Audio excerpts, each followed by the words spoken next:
Hi guys, today I will be speaking to Arnold Suew, who is a dear friend of mine and he's from Germany. He's a professional footballer and he will give us a broad detail about the global football because he has experience of playing in Thailand, where he's playing right now. He also has experience of playing in Germany, Austria, Australia, and Lebanon. So let's check out his journey and I'm really excited.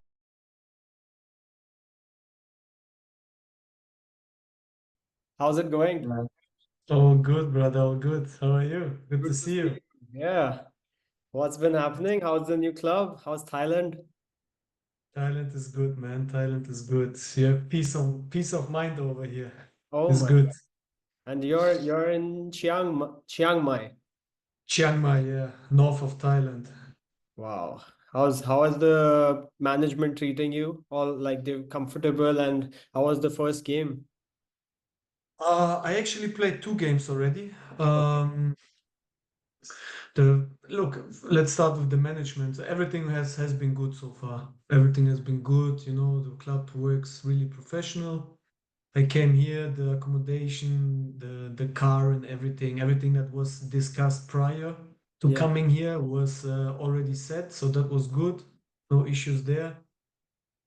People are nice, man. The people treat Yeah. you comfortable, and yeah, it was good. The first game, unfortunately, we lost. I played 65 minutes. Wasn't meant to start, but then one day before the game, the coach decided to put me into the first 11. Um, yeah, I did well, was okay, but yeah, like I said, we lost. And the last match 2 days ago, we lost as well. So not a Oh, good start for it's me. been a rocky start, yeah. But Yeah, yeah. I'm sure you will turn things around. Hopefully. Yeah, we must work hard, each of us individually and as a team, and results will come. That's just the beginning. I always say one of my favorite quotes, it's not how you start, it's how you end, right? How you So end. Exactly. So, man, you're fucking so funny to see you again, man. How long has it been? 5 years? It's been exactly around 5 to 6 years since we met in Australia. Since like you went from Australia back to Germany, right? Uh, Back to Germany, spend some time with the family, and then back to Australia again. Yeah, and there was this COVID break as well. So it's been crazy. I mean, like that season, obviously, it was something else. This season, Special. yeah. It was special. A Good little- boys, good environment. Was Oh my crazy, man. God. Have you had dressing rooms like that after like ever again? Like such madness. It was special, really. It was special. I'm still in touch with probably 60% of the boys, 60, No, 70%. that's Yeah.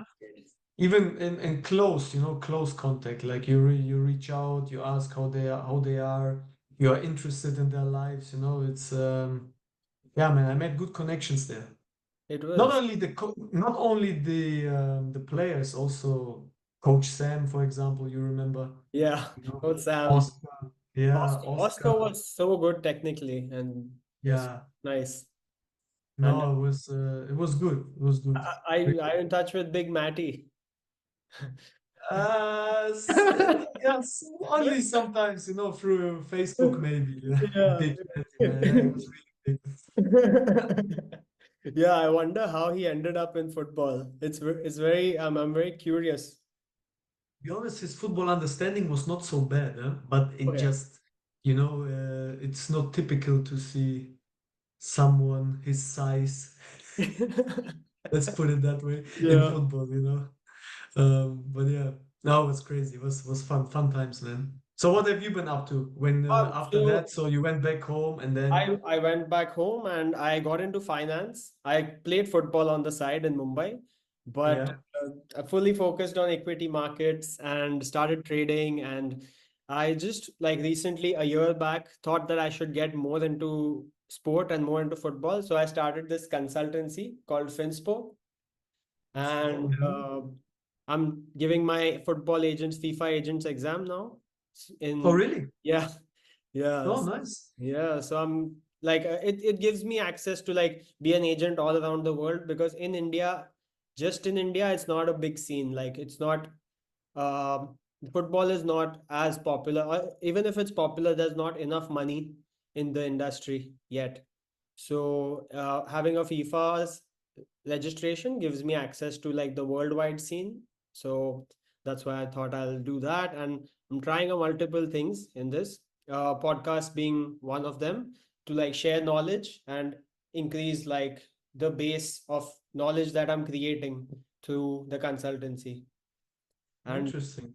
yeah, I mean that's why, like, you have this specific season or this chapter that I'm making is about India and the world. So Mhm. I'm trying to understand. So because you have experience all around the world, you have experience in Germany, you have experience in Australia, you played in Lebanon, which I thought was crazy. I mean, I was like, Arnold is in Lebanon. Oh my God.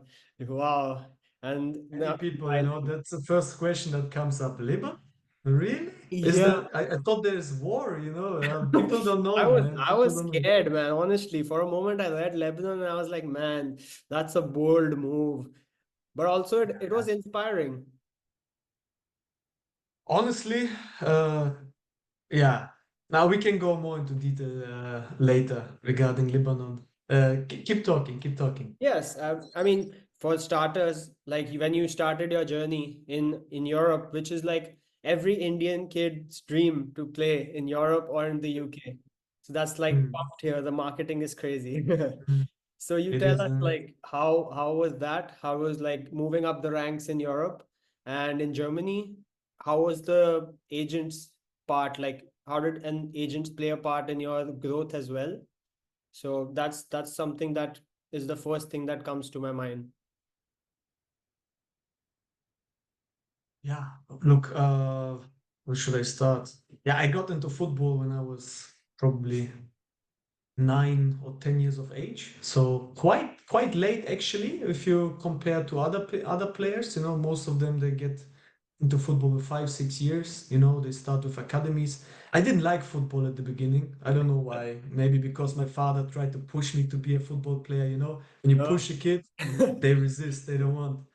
But then you get into first grade, everyone's playing football on the playground, and I got involved. And as soon as I got involved, I got addicted. So I learned very fast. I started to play with the older boys, and I learned quickly. Joined a local football club not long after starting to play football, and yeah, from there it just I don't know. I had this dream to become professional footballer very early, and I was like very like determined to achieve it. So you move up the youth system in Germany. I don't know if you know, but there's like the highest you can play is like youth Bundesliga, you Right. know. Yes.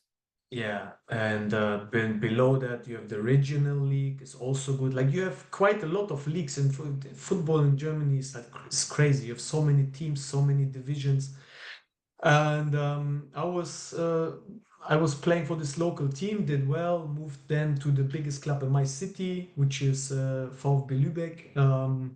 Last season they played the third Bundesliga. At that time, when I signed there in the youth, in the under 13s, I think I started there. They played second Bundesliga even, so Yeah. you've been in a professional football club. You see the pros training. You That's your dream. You're very close. You think I will just go through the youth system and jump into the first team.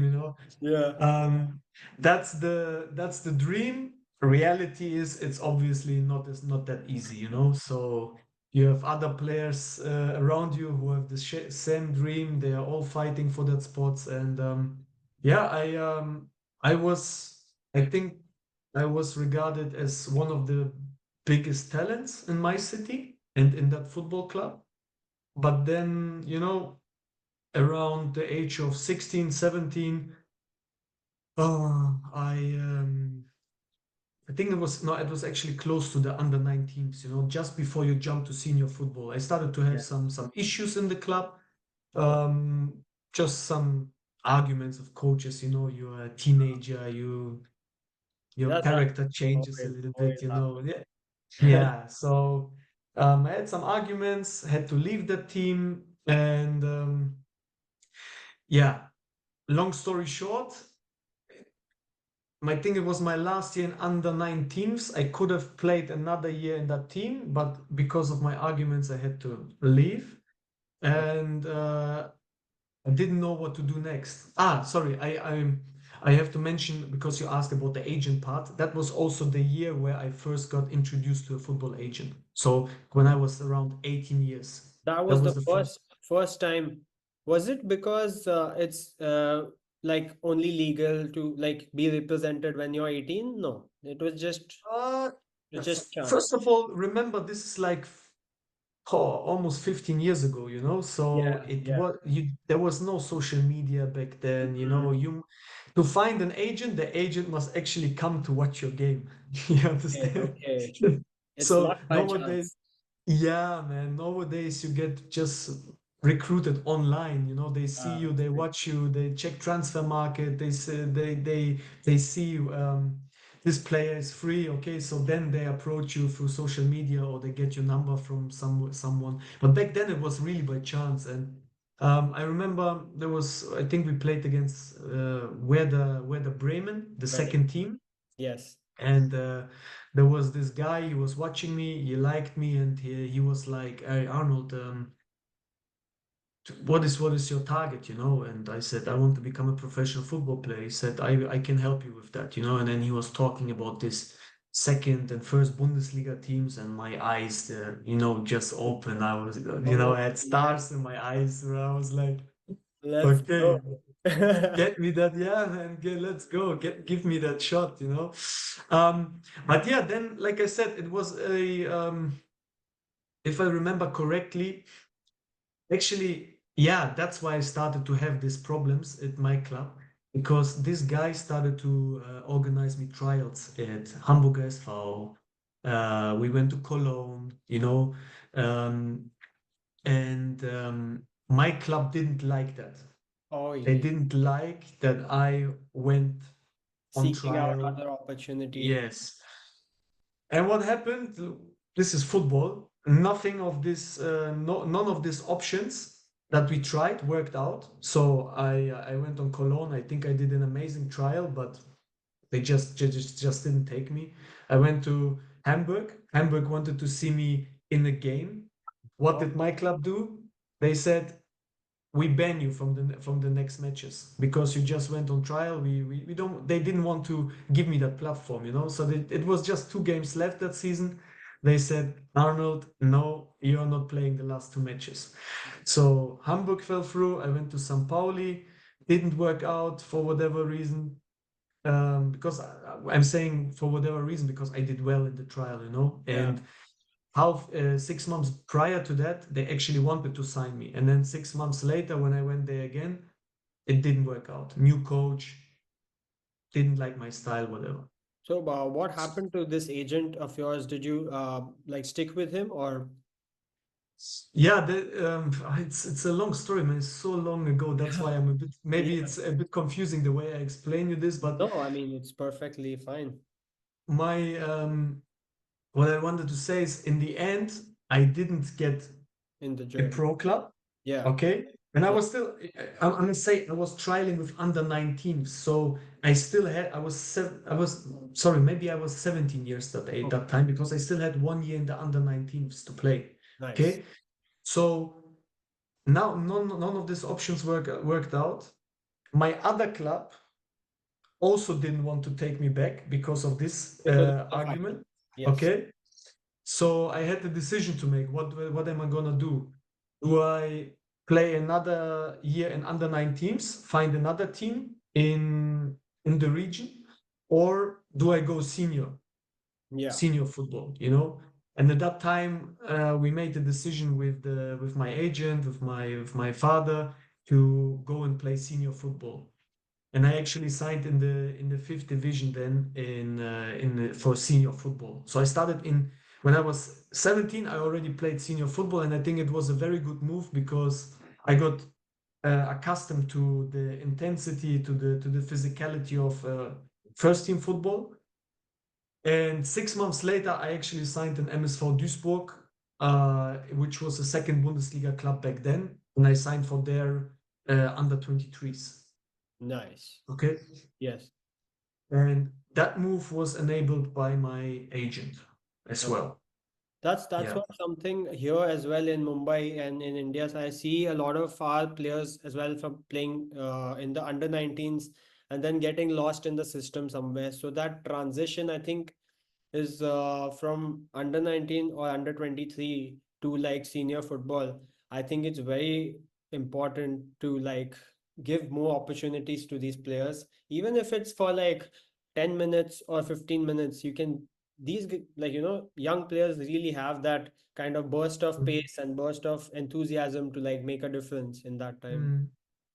It's not an easy transition. I'm telling you. I know so many players who did amazingly in the youth system, but as soon as they get to senior football, yeah, they like you said, you don't Disappear. hear anything from them anymore. They disappear. They don't match the physicality, or also don't forget in senior football, then money gets involved and stuff. Yes. It's a lot more competition. It's not easy. You have to Yeah, fight like your way through it. the politics of it is the most challenging, I feel. When you have an agent, does he take care of all the politics that say, for example, you are with the club? I mean, in this case, the fight related like ended up them making you subbed off and banning you for the 2 games. But Hmm. with other clubs, does like the agent take care of a lot of the politics that goes on?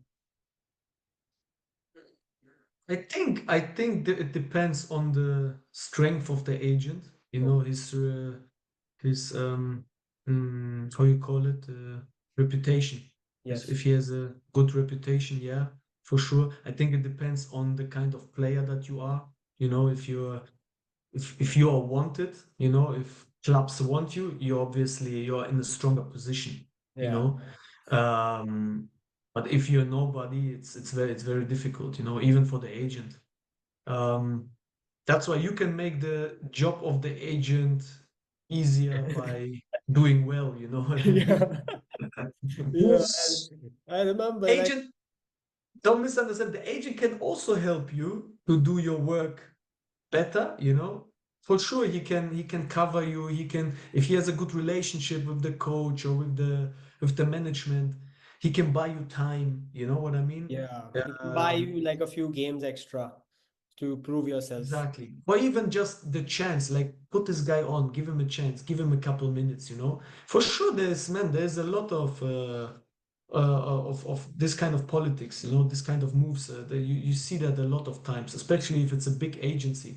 Some Yeah. of them can maybe even offer money, Oh, to clubs, opportunities. Oh, there's so many things. Nowadays, you see also agents paying clubs. Like, I mean, they get the players' contracts. Okay. So, for example, I don't know. Let's take a country like Montenegro or whatever. They send a player there, and they say, look, we take care of all the costs, accommodation, his living costs, and all that stuff. Just take him into the squad Okay. and give him some game time.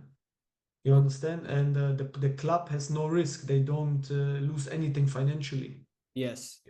So this So, kind of things happen. So, and then that's why football is so difficult sometimes. You send the player to the club um, that is very talented, right? Um, and another agent sends a player who is maybe average, but they take care of all the costs. right. If your boy is not much better than the other guy, they will take the guy who's for free. You Yes. understand? Yeah, there has to That's be a that's very big difference of talent. Otherwise, it's just who you know in exactly. in the sport. Yeah, I mean it's kind of it's how the game works. unfortunately. Not everywhere, not with every club, not in every league, but you have this kind of things happen. Let's just put it that way. Is there professionalism in Europe when it comes to pay? I mean, like because I know a lot of labor laws and like in Europe are very strict, and I feel like in other countries people are a little bit stingy in when it comes to football, when they don't release the payments, and they're like not as strict with the contract, and players a lot of times have a lot of problems because of that. But I feel Europe is very particular about this. What did you think? Europe now, yeah? Did I Yeah. understand you correctly? Yes. Yeah, in Europe, yeah, the clubs cannot afford uh, yeah, to not pay the players. Otherwise, yeah, you will always win the case against a football club, you know. And also, it's very important for the football clubs to keep their image.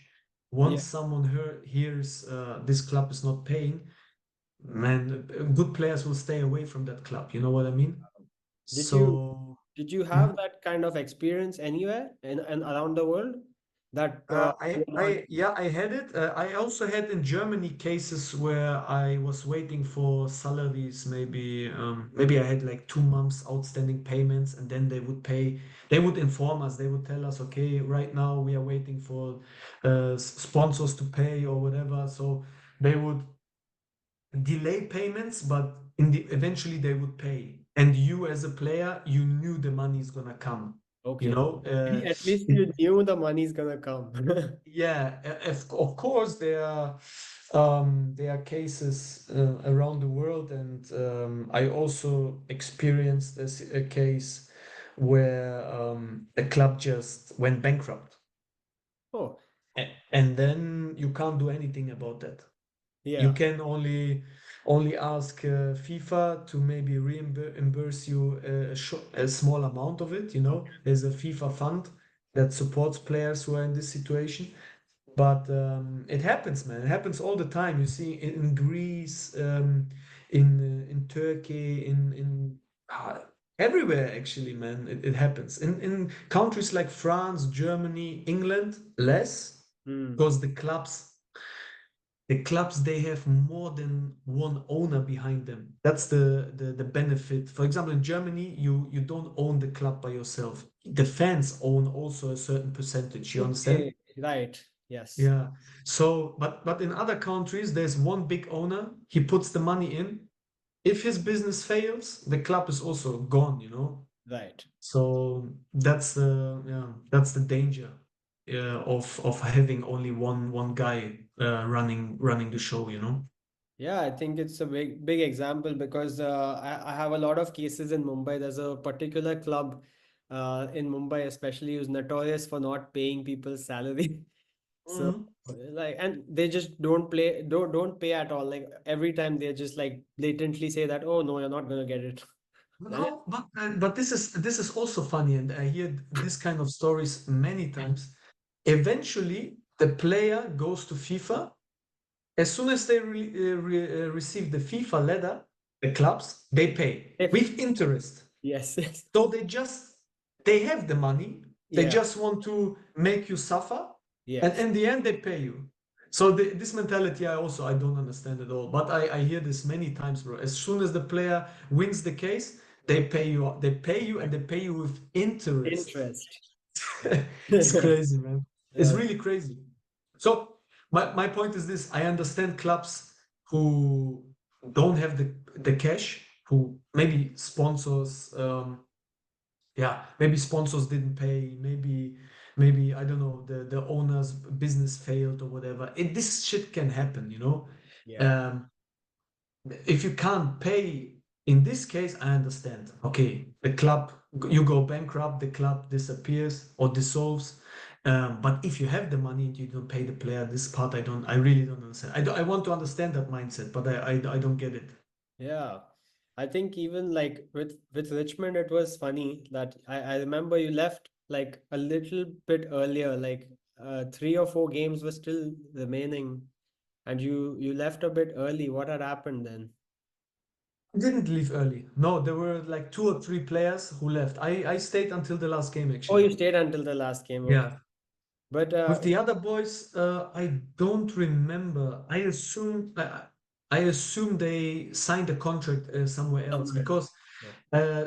don't forget the league in Australia ended end of September, and I think a few of the boys left before the 31st of August to sign a contract in Back Europe or home or wherever. something. Yeah, Yeah. yeah, because the transfer window closes at the 31st, you Right. know. And in Australia, Technically. we haven't been professionals. Okay. You know that if you are professional, you can transfer after the 31st of August. If you are an amateur Okay. on paper, Yeah. then you must sign before the 31st. Okay. Yeah. Otherwise, you are not able to sign. That's why the players left earlier, I think. Yeah. Yeah. The team was crazy power packed. It was, yeah, it was fun. Mm. And once you cracked into the system, the senior players, senior teams, how was it then? Like with the physicality, you were able to match once you were like 20 in under 23s, and then when did you feel like you were able to match the physicality of the senior football? Actually, I didn't have problems with the transition. I was always like physically, or I was working very hard physically, Yeah. to yeah, to have the body, to match the seniors. So I didn't have an issue. That's why when I got this trial in at Duisburg in this under 23 team, when I showed up there, in the under 23s you have players from age 18 to 23. Okay. Yeah. So when I arrived there, for me, I felt like I'm playing with kids again. I was like physically very much stronger than them, My Yeah. my athleticism was really good at that time. So yeah, I didn't have a problem with the transition, to be honest. I And was physically always like one of the fittest and strongest players wherever I played, actually, yeah. I must say. Mm. Yeah, even in Australia, as I remember. When was your first like leaving Germany and moving out?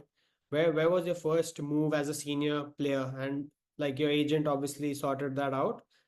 And like Mm, first international move because it's a big step, right? it is. But mm, with my agent, I parted ways when I was around 23, I think. Shortly after I left Duisburg, I parted ways with him. Um, yeah, just again, he had a different vision than me, and we said, okay, we end this cooperation. And then I played in two or three other clubs in Germany's fourth division. Yeah. Um, Sustained an injury in my, I think it was in 2017, just before I went to Australia. I went to Australia just on holidays, basically, man. Oh, That really? was, yeah, yeah. I thought you know this story, but Oh, that's insane. I did not know that. yeah, yeah. I spoke about it in another podcast before. I got injured, Yeah. and I actually got that injury in Austria. I went to Austria Klagenfurt, which was playing in the third division that Right. time. Big team. They had financial issues. That's why they got relegated. So, but the target was to bring the team up. They are actually playing in the first division again. So I was meant to sign there through another agent. That agent fucked up the deal, I must say it that way. Or he really Yeah. fucked it up because Yeah. the coach and the sporting director wanted to bring me on board. And in the last training session, I only found out later, but I suffered an inflammation in my toe. Okay. And because of that injury, I was the doctor said you shouldn't wear like any tight shoes anymore for the next like 3 4 months, you know. And I was like, man, this move didn't happen. Now I'm injured. Ah, man, I was so pissed off about football. You know, I was first time in my life I didn't want to play football. I was just angry Wow. because you work hard, you want to make it to the like big stages, and then always something happens. I had a lot of injuries when I was younger, you know, but Okay. that was the issue. I believe why I didn't make it to let's say the second Bundesliga in Germany, you know. Yes. Um, but then at that time, I just decided to take my backpack and go to Australia. Perfect place. Uh, Man, the best, the best, the best. A lot of good memories there, man. But yeah, and then I met someone who knew someone, and they asked me why are you not playing football here? And that's how I ended up at Richmond. I was trialing with a few clubs, Okay. but as you know, the league there in the MPL, they have a foreigner restriction with Yeah. two foreigners per Very team. cracking into that is very hard. It's hard, and it was late. I didn't have time. The league started in February. I only started to look out for clubs, I think, mid-January. Because, like I said, it was not my plan to stay there. I didn't even know about the league and all that stuff, you know. Structure. Um, but then someone connected me to Sam, and he invited me for a test there, and yeah, the rest is history. Then I signed there, and that's how I actually ended up staying in Australia because I already had my return ticket to Germany. I was Wow. my plan. My plan was to stay 4 months, go back, Yeah. and yeah, Yeah. that's it. I was in Australia actually to study sport management, and I was studying and I was playing cricket as well. I played football in the fourth division or third division at that time, and then while playing cricket for Richmond, I was just walking and I saw the trials happening for Richmond Oh, as well funny. on the next ground. So I was like, wow, this pitch looks beautiful. Like it's It right was amazing, to huh? the highway. And Yeah, my God, I loved the canteen and he's like, the whole vibe. yeah, And the weather was yeah. perfect. I was like, can I come? Like, what's happening? It was so nice. I mean, couldn't have asked for a better location and a better spot. I think it was that year Richmond had relegated to State League from NPL and they were Yep. pumping crazy money to get back to NPL, right? Yeah, the owner he wanted to win the cup and bring the team to MPL again. Yeah, that I don't know if you know, but they changed the rules in state league because of Richmond Alemannia, because we had this crazy good team and clubs been complaining. They said, "Oh, we need a foreigner restriction because half of the team we've been foreigner, right?" Exactly. That was like So the best part, but like yeah, there was changes in the rules actually. yeah, no, it was. So yeah, they actually they after that season they changed the rules, and Yeah, my oh, friend was with was the agent for Manningham, the the team that ended up winning. It was really yeah, disappointing.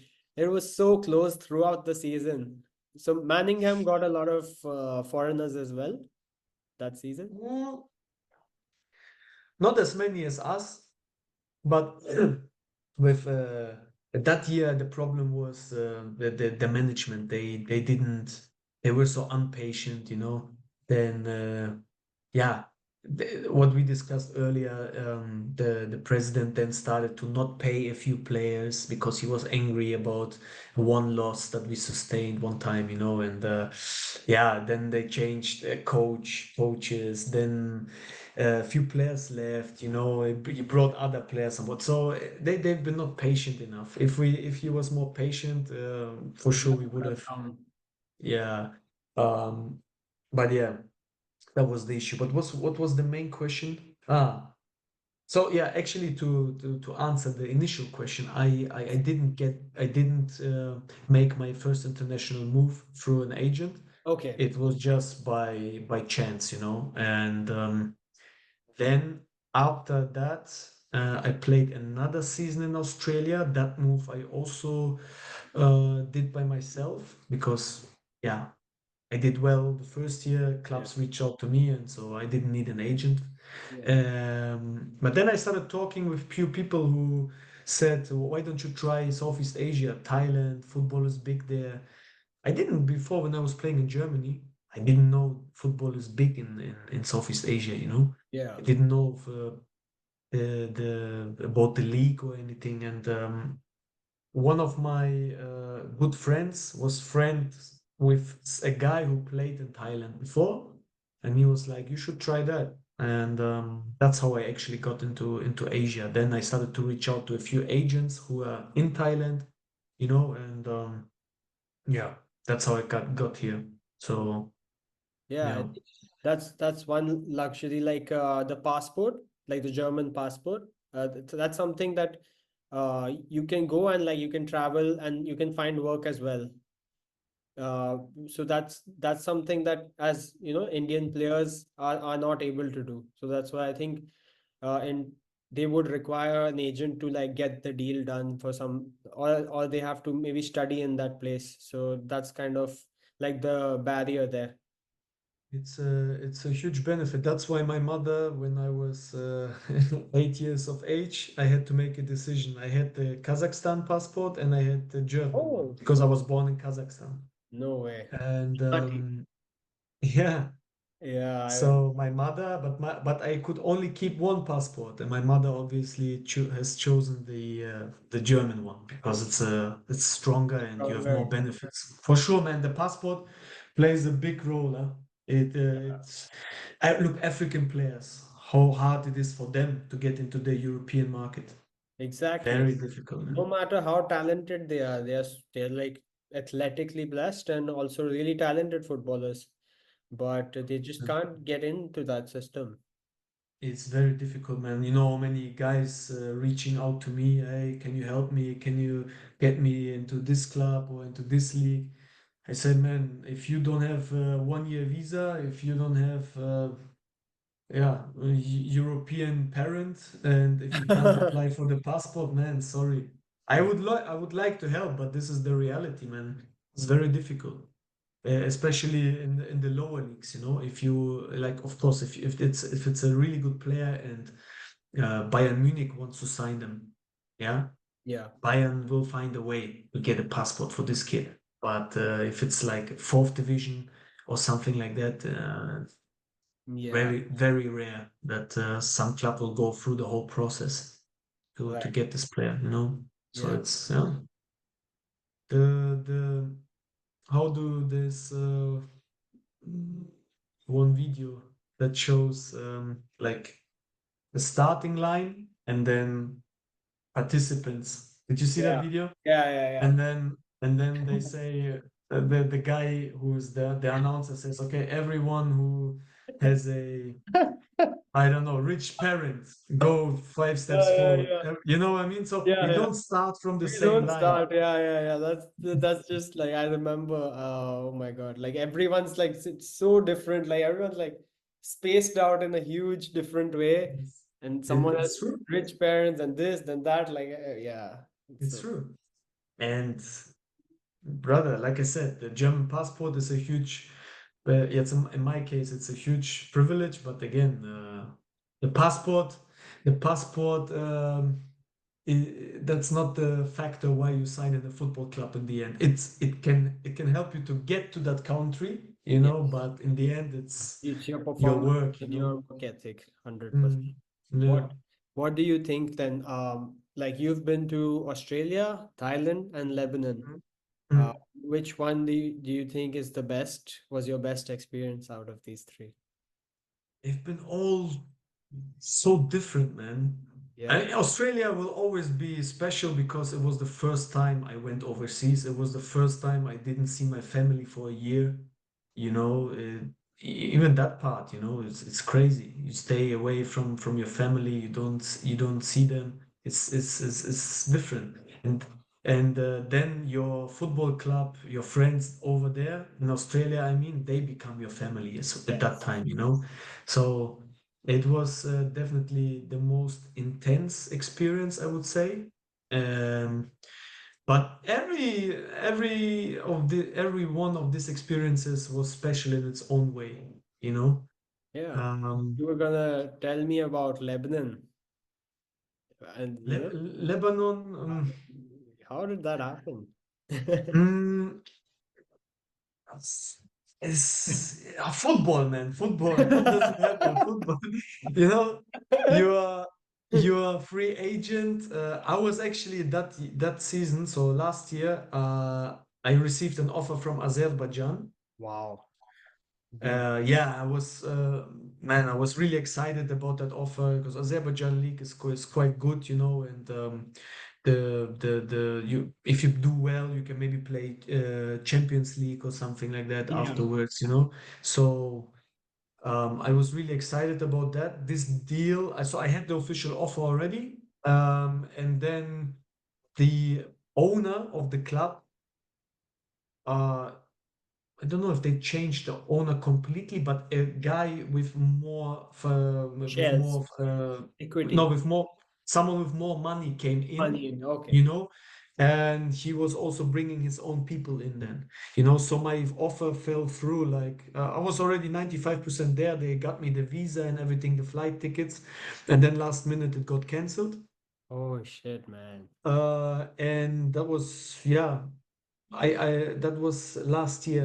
In Thailand, I had offers as well, but the financial situation here last season was not so stable because there were changes in the federation.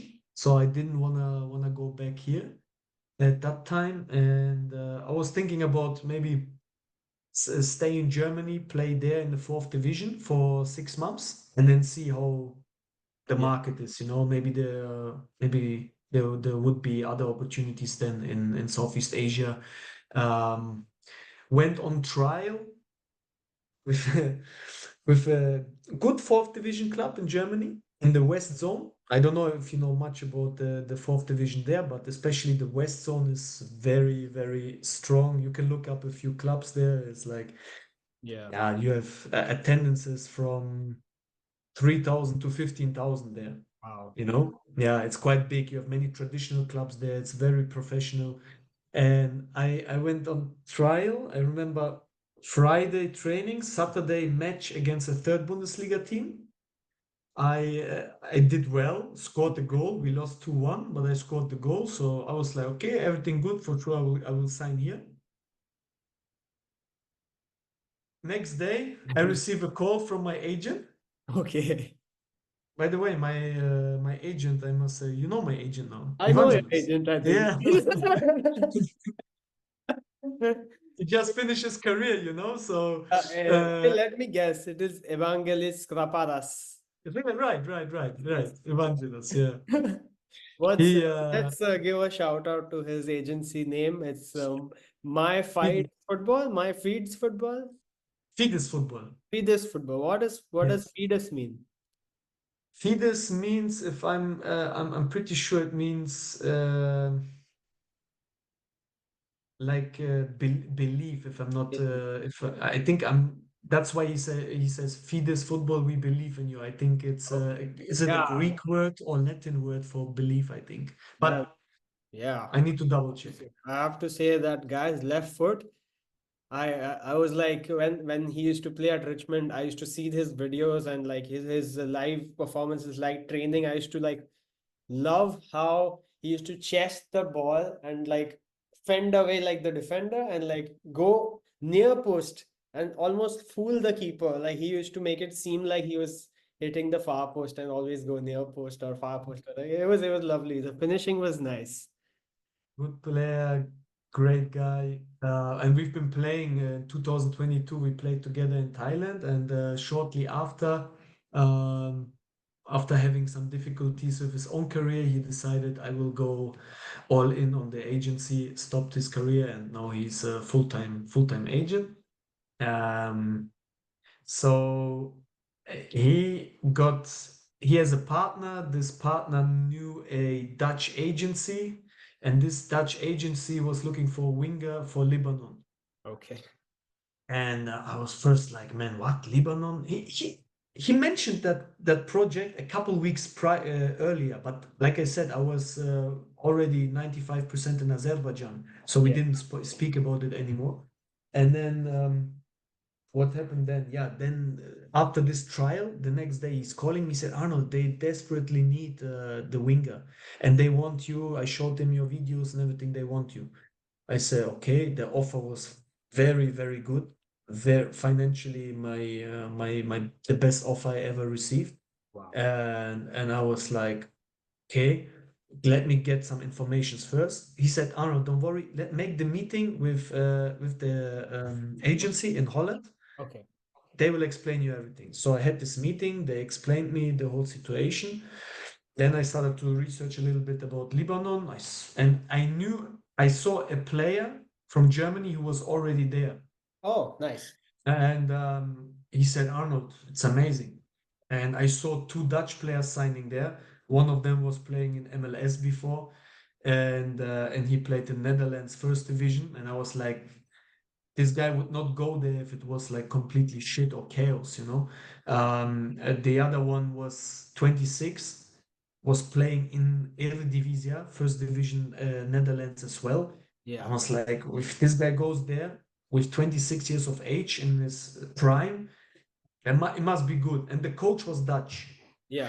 So they explained me the whole project, and man, it sounded good. So I was like, okay, if you guys invite me, if you pay me the ticket, if I can come and see firsthand uh, everything that you guys promise, if it's true, I'm on board. So I flew over to Beirut the next day, brother. The next day. It was Sunday. Yeah. They sent me the tickets Monday morning, 9 o'clock, and the flight was at 3 p.m. Okay. Because in the morning I wake up, I still don't have the tickets. I'm like, huh?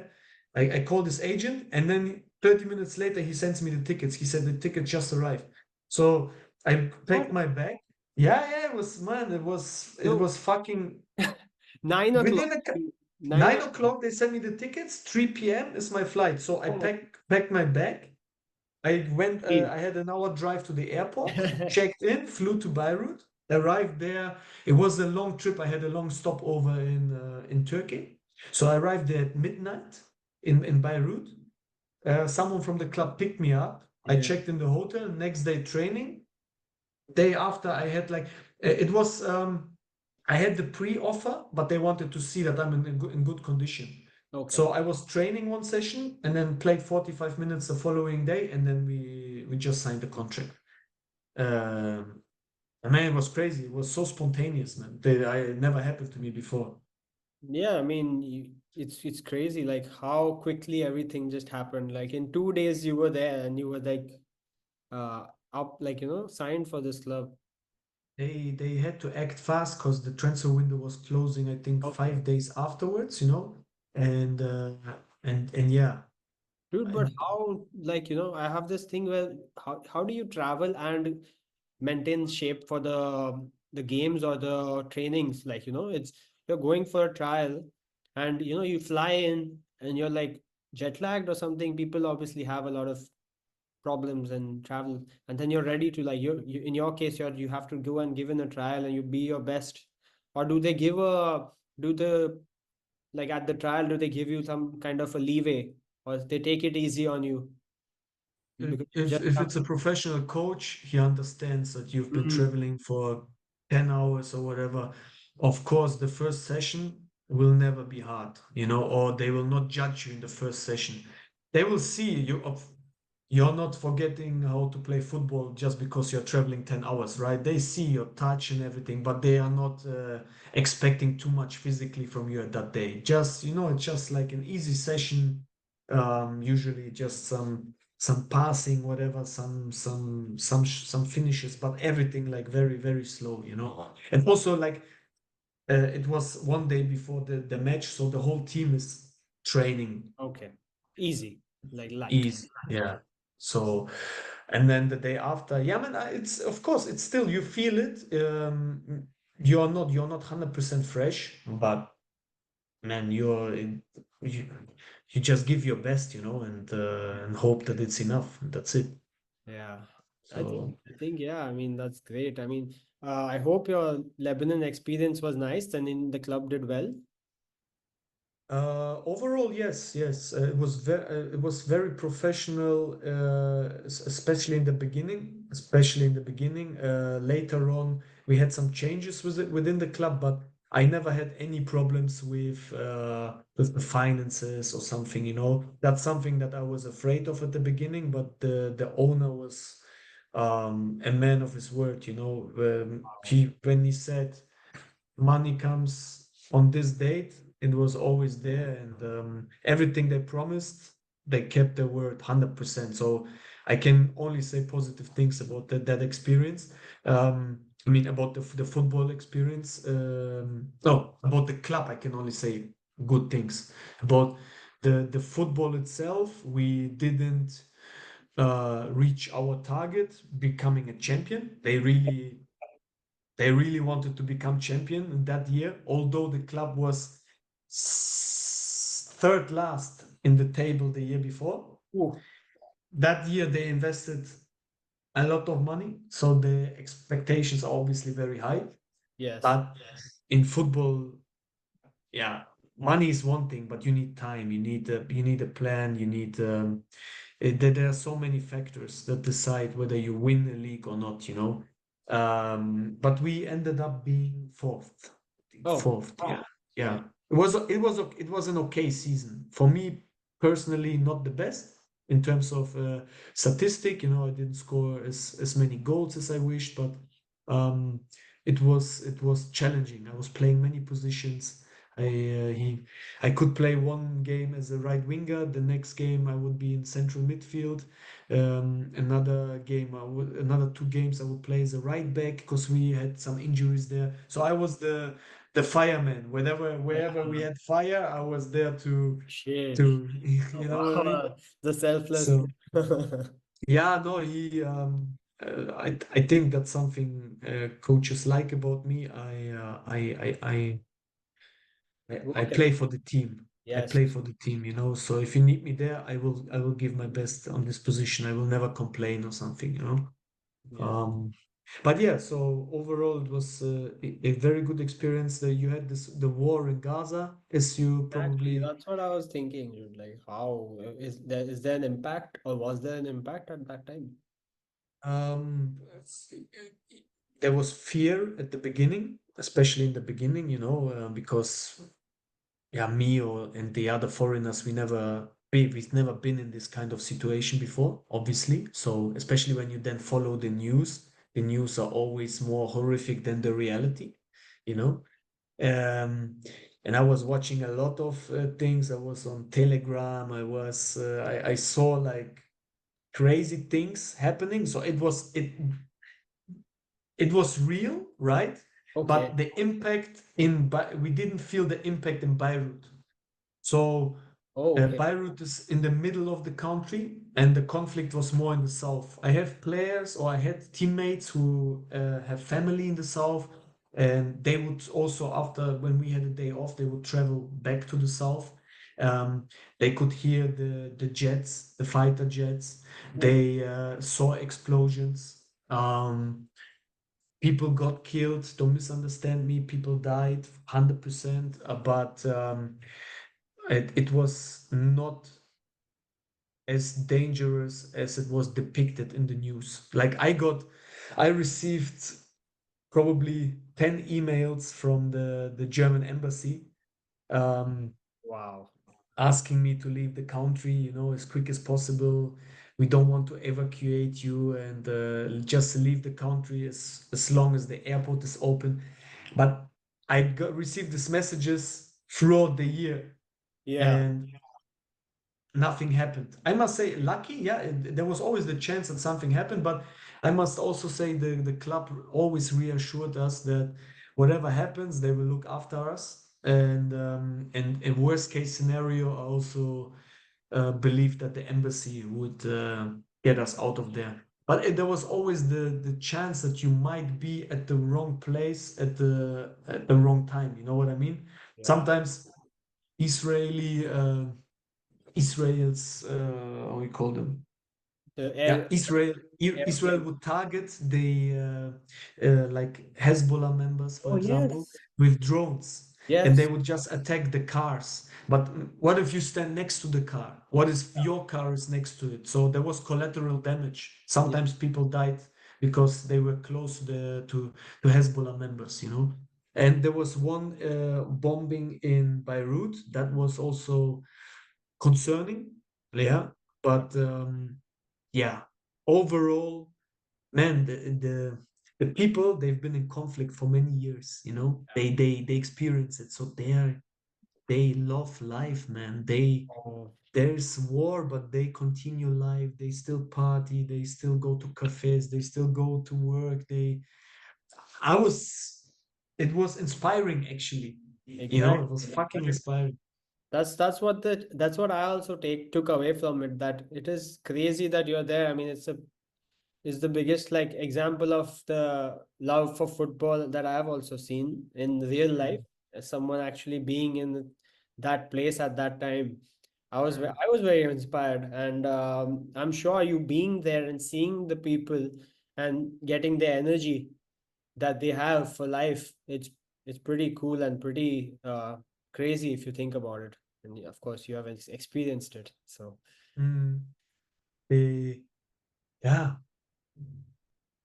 It's the attitude they had about it is just I don't know, it's just crazy, man. If you think about they are also, you know, don't forget they are very religious. So yeah, they are like whatever happens, it meant to be, you know. Then right. God wants it that way. So that's why they are not scared or something. They believe it's I think in you Destiny say or God destiny, yeah, yeah. It or is written. It's there's a word, maktub. It is Maktub. written, you Yeah, know. yeah. Have you read The Alchemist? You read it, right? I've read The Alchemist, yes. Yeah. It is because of Nino. Nino, Ah, Nino was and then you reading it got it all from the me. time. And then I was like, okay, man, he's recommending this book and he's very raving about it. So I gotta check it out. Yeah, yeah. Ask him who recommended to him. Oh, that's crazy. The book reminds me of Shantaram. I started reading because of you, and it's featuring here. It's Uh, right behind me. you like it? I like it. Wait, show me, show me, show me. Show me the cover. Uh-huh, okay. Hmm. I've read it half, and it's still like I've reached the part where he meets the boss, the Don. And yeah, the Uh, story is pretty crazy. It's very like it depicts Mumbai life in 1970s or 60s Mumbai very well. What did you well, yeah. think? Yeah, what did you think? And what's your mental picture about Mumbai? Or yeah, Mumbai actually. Yeah, look, the thing is, I wasn't there, so I the way he described it, I felt like, yeah, man, it must be that it must have been that way, you know? Um,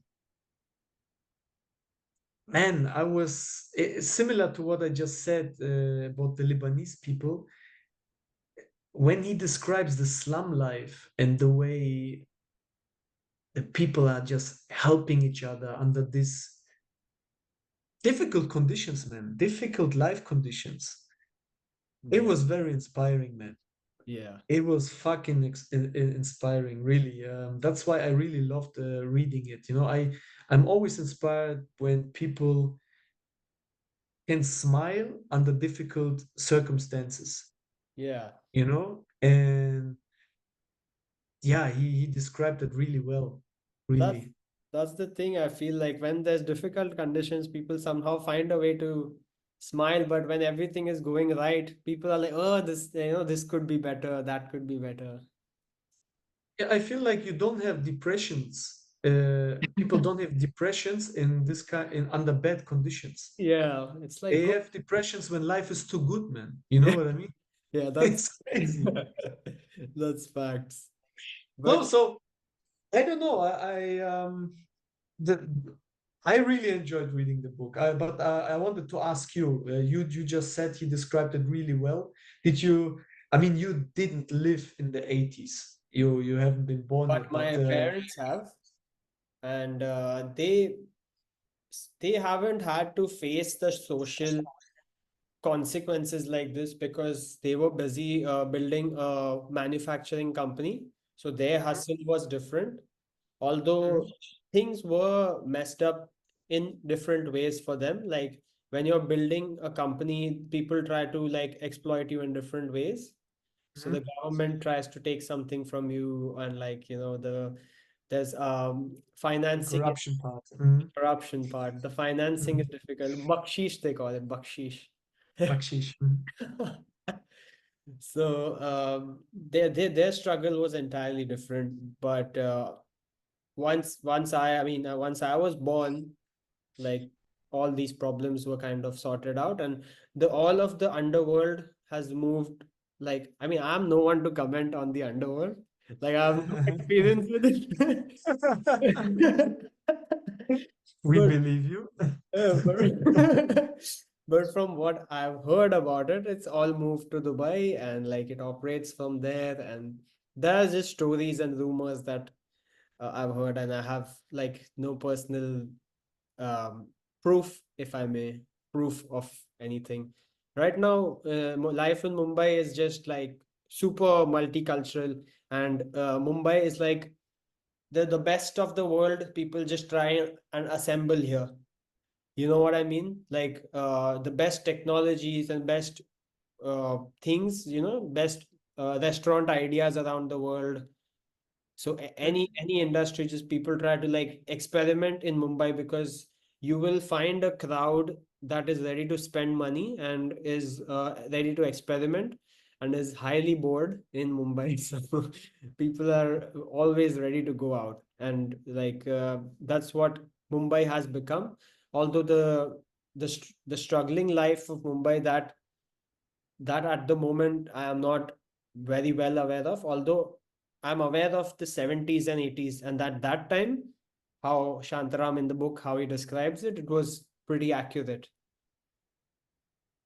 In one of the slums. I have visited, but it was only because my friend was visiting from Australia. So just to like peek and uh, just have a look and be polite and just like quickly leave. Like Mm. there's a lot of slum tours that happen in this area called Dharavi, and a lot of people come from all around the world to check it out.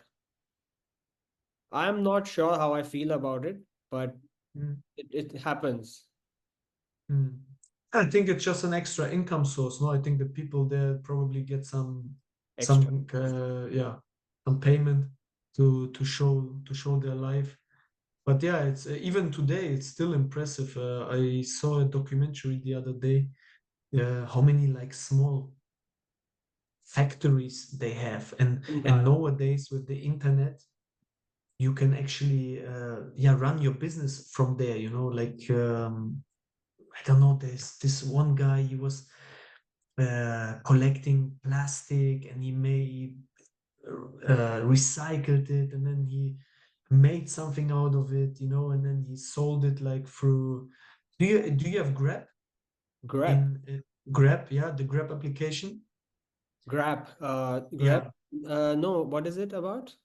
yeah, it's like Uber, for example, like Uber Eats Okay. or something, so delivery and stuff. So they would just sell it through Facebook, through these applications and stuff, and it's yeah, was crazy to see that even under this conditions there, that they are still managed to make a living, just by being creative and by being very diligent as well, um, and yeah, through the internet you have like more options now, Yes. so You no, can you can it's sell and receive money on WhatsApp. You can do that on Facebook, and small businesses have benefited a lot because of that. If you can produce anything, you can easily market it now. Like if you have the manufacturing ability, then you can like really quickly just post it and sell it. That's mm, been a really big bonus.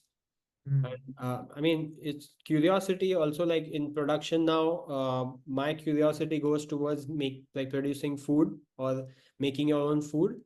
So like that's something I will explore maybe in the future, to like grow something healthy food and like eat. Mm-hmm. It's something that's interesting me. So let's see. Yes. Mm. Did you make your first steps in the consultancy business yet? Yes, I mean, the first steps was getting a team around it. Like, so right now, one of the thing that's running is trying to find sponsors for events, in sport events. So I have a couple of people who are helping me with that, and we find people, like we find sponsors, we approach brands for sport events. That's one thing that's happening. Second thing that's happening is the podcast. Third thing that's happening is like sometimes clubs approach us to help them with like selling the club, a football club. Mm-hmm. So how to find investors for a club that's being sold. And sometimes companies approach us to find investors to invest in, like for example, a sport company. Do you know, do you wear that data chip, the GPS catapult? Catapult, I know, yeah. Mm. So We don't have it, no. so catapult, uh, equivalent, like a cheaper catapult, if I may, Mm. Mm-hmm. is being manufactured in India, in Ahmedabad, in Mm-hmm. Gujarat. So Mm-hmm. one approached me to also find investors to keep them afloat, because they needed to survive for like a while. Yeah. Otherwise, like they were making profits, but the expenses were too much. So they wanted to find investors. So I was finding investors for them. So all these, in sport in India, it's very dynamic. At the moment, the industry Mm-hmm. is such that they want more business. They want the pie is small. If I may explain it, the best way is that the industry is small and they want to make it bigger and bigger and bigger. Mm. So the more business we can get, the more like money we can churn in the industry, it will be the best for every. Mm. But that means you in terms of football transfers, you haven't been involved yet. Like you In didn't in transfer terms any of, player yet.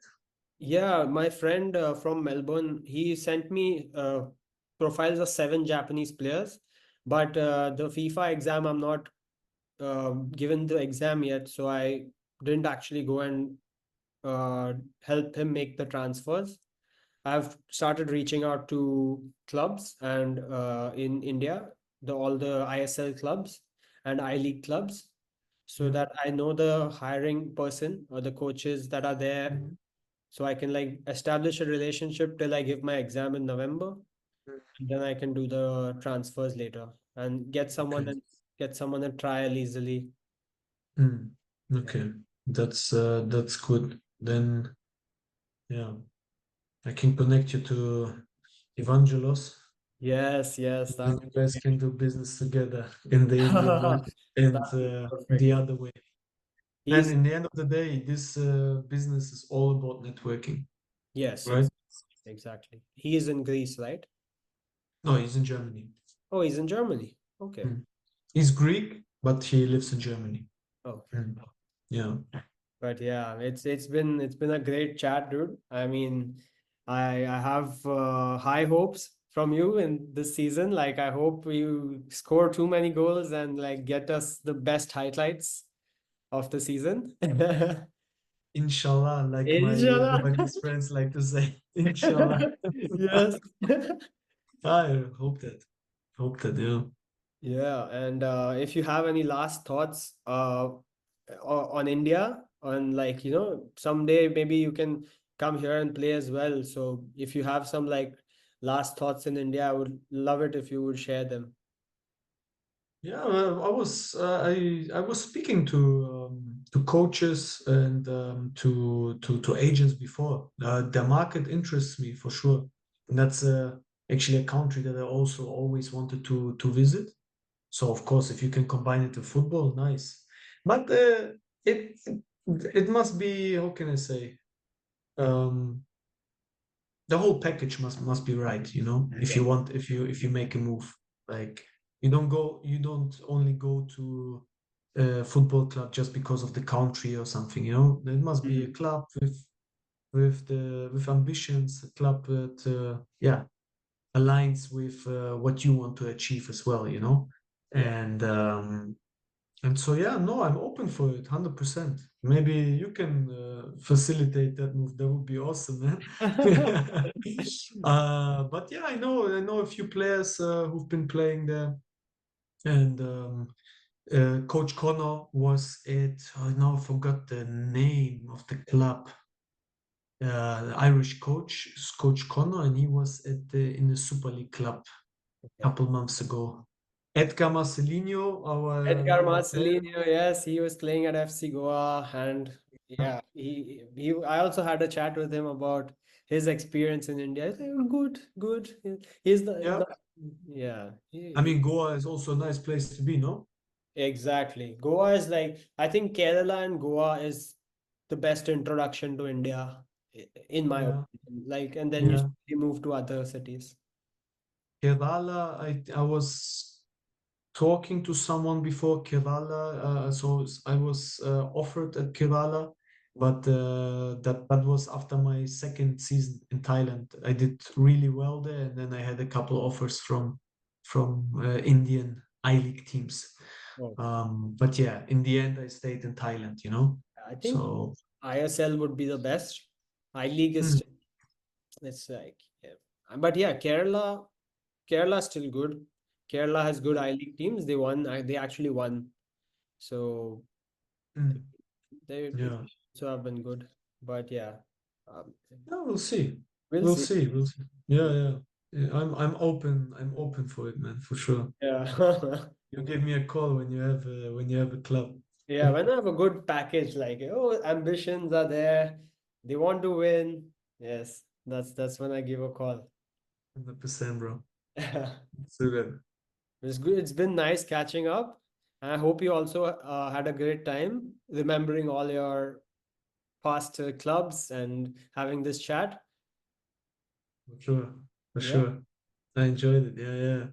What's are you gonna do it now? Are you going to upload the whole episode? Oh yeah. So I'm going to upload the whole episode on YouTube, and then I'll make the parts. Like separate parts of it, small parts, and I'll put like add some animations to it and put that on Instagram, on the Nice. on the Finspo Instagram. Nice. All Yeah, right. No, bruv, again, also nice to catching up with you, and all the best for your business, for Finspo, for everything what you plan with the FIFA license and stuff. And if I can help you in any way, just reach out. hundred No? percent, 100%. I'm Sure. gonna stop the recording.